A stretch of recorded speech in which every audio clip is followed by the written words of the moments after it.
Hi friends, എല്ലാവർക്കും നമസ്കാരം. എല്ലാവർക്കും സുഖമെന്ന് വിശ്വസിക്കുന്നു. ഇന്ന് ഞാൻ വന്നിരിക്കുന്നത് വളരെ ഹെൽത്തി ആയിട്ടുള്ള റെസിപ്പി ആയിട്ടാണ്. ഒരു തോരനാണ്, വാഴപ്പിണ്ടിയും വൻപയറും വെച്ചിട്ടാണ് ചെയ്യുന്നത്. വളരെ ഹെൽത്തിയും നല്ല ടേസ്റ്റിയുമാണ്. അപ്പോൾ നമുക്കറിയാം വാഴപ്പിണ്ടിയും വൻപയറൊക്കെ നമ്മുടെ ശരീരത്തിന് വളരെയധികം ഗുണം ചെയ്യുന്ന ഇൻഗ്രീഡിയൻസ് ആണ്. അപ്പോൾ നിങ്ങളിത് ട്രൈ ചെയ്ത് നോക്കുക. ട്രൈ ചെയ്ത് നോക്കിയിട്ട് നിങ്ങളുടെ അഭിപ്രായം കമൻറ്റ് ബോക്സിൽ മറക്കരുത്. നിങ്ങളുടെ ഫ്രണ്ട്സായിട്ടൊക്കെ ഷെയർ ചെയ്യുക. അപ്പോൾ നമുക്ക് ഈ തോരൻ ഉണ്ടാക്കാൻ തുടങ്ങാം.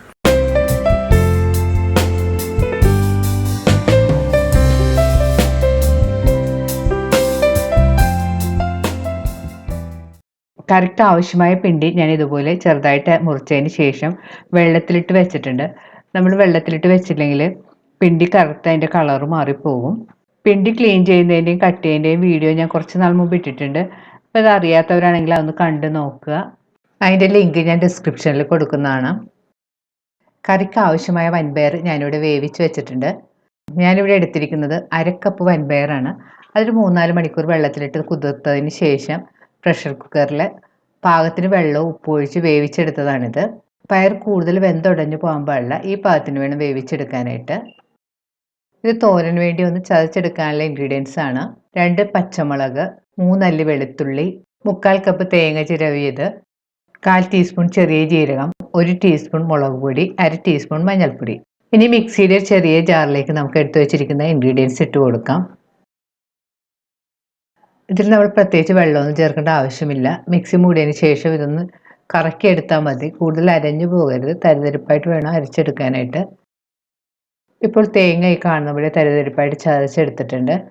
ഇനി നമുക്ക് തോരൻ ഉണ്ടാക്കാൻ തുടങ്ങാം. തോരൻ ഉണ്ടാക്കാനായിട്ട് ഞാനിവിടെ ഒരു പാൻ ചൂടാക്കാൻ വെച്ചിട്ടുണ്ട്. പാൻ ചൂടാകുമ്പോൾ നമുക്ക് അതിലേക്ക് ആവശ്യത്തിന് വെളിച്ചെണ്ണ ഒഴിച്ചു കൊടുക്കാം. വെളിച്ചെണ്ണ നന്നായിട്ട് ചൂടാകുമ്പോൾ അതിലേക്ക് ഒരു 1/2 ടീസ്പൂൺ കടുക് ഇട്ട് പൊട്ടിക്കാം. കടുക് നല്ലതുപോലെ പൊട്ടി വരുമ്പോൾ ഒരു മീഡിയം സവാള ചെറുതായിട്ട് അരിഞ്ഞതും കറിവേപ്പിലയും ഉണക്കമുളകും കൂടെ ചേർത്ത് നന്നായിട്ട് മൂപ്പിക്കണം. സവാളക്ക് പകരമായിട്ട് നമുക്ക് ചെറിയ ഉള്ളി വേണമെങ്കിൽ ചേർക്കാം. ഇപ്പോൾ സവാള ഒന്ന് സോഫ്റ്റായിട്ട് ചെറുതായിട്ട് കളറെല്ലാം മാറി തുടങ്ങിയിട്ടുണ്ട്. ഈ സമയത്ത് നമുക്കിതിലേക്ക് അരിഞ്ഞു വെച്ചിരിക്കുന്ന പിണ്ടി വെള്ളമെല്ലാം കളഞ്ഞതിന് ശേഷം ഇതിലേക്ക് ചേർത്ത് കൊടുക്കാം. പിണ്ടി ചേർത്തതിന് ശേഷം 2-3 മിനിറ്റ് നന്നായിട്ട് വഴറ്റി കൊടുക്കാം. പിണ്ടി ഒന്ന് നന്നായിട്ട് മിക്സ് ചെയ്തതിന് ശേഷം നമുക്കിതിലേക്ക് കുറച്ച് വെള്ളം തളിച്ച് കൊടുക്കാം. അതിനുശേഷം പാനൊന്ന് മൂടി വെച്ച് പിണ്ടി ഒന്ന് വേവിച്ചെടുക്കണം. ഒരു മീഡിയം ഫ്ലെയിമിൽ വെച്ചും കുക്ക് ചെയ്തെടുത്താൽ മതി. പിണ്ടി വേകാൻ ചിലപ്പോൾ കുറച്ച് സമയം എടുക്കും. ഇടയ്ക്കൊന്ന് മൂടി മാറ്റി നമുക്ക് ഇളക്കി കൊടുക്കാം.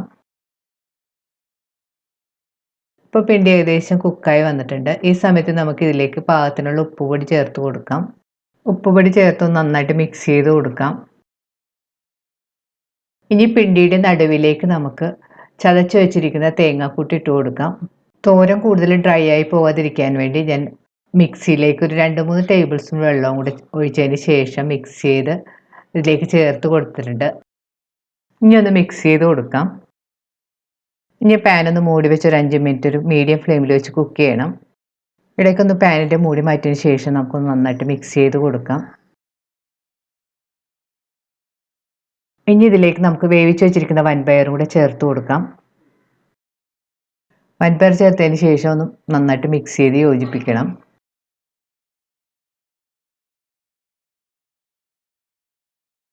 വൻപയർ ചേർത്തതിന് ശേഷം പാനൊന്ന് മൂടി വെച്ച് 2-3 മിനിറ്റും കൂടെ കുക്ക് ചെയ്യണം. ഇപ്പോൾ മൂടി വെച്ച് കുക്ക് ചെയ്യാൻ തുടങ്ങിയിട്ട് ഒരു 3 മിനിറ്റ് എല്ലാം കഴിഞ്ഞിട്ടുണ്ട്. ഇനി നമ്മൾ തുറന്നതിന് ശേഷം നന്നായിട്ട് മിക്സ് ചെയ്ത് കൊടുക്കാം. ഉപ്പ് നോക്കിയിട്ട് ആവശ്യത്തിനുള്ള ഉപ്പ് പൊടിയെല്ലാം ചേർത്ത് കൊടുക്കാം. ഇപ്പോൾ നമ്മുടെ വളരെ ഹെൽത്തിയും നല്ല ടേസ്റ്റിയുമായിട്ടുള്ള നമ്മുടെ വാഴപ്പിണ്ടി വൻപയർ തോരൻ റെഡി ആയിട്ടുണ്ട്. നിങ്ങളിത് ട്രൈ ചെയ്ത് നോക്കുക. നമുക്ക് ചോറിൻ്റെ കൂടെ ആണെങ്കിലും ചപ്പാത്തിയുടെ കൂടെയൊക്കെ ആണെങ്കിലും നല്ല കോമ്പിനേഷനാണ്. ട്രൈ ചെയ്ത് നോക്കിയിട്ട് നിങ്ങളുടെ അഭിപ്രായം കമൻറ്റ് ബോക്സിൽ മറക്കരുത്. വീണ്ടും ഇതുപോലെ നല്ല അടിപൊളി റെസിപ്പി ആയിട്ട് നമുക്ക് കാണാം. Thank you.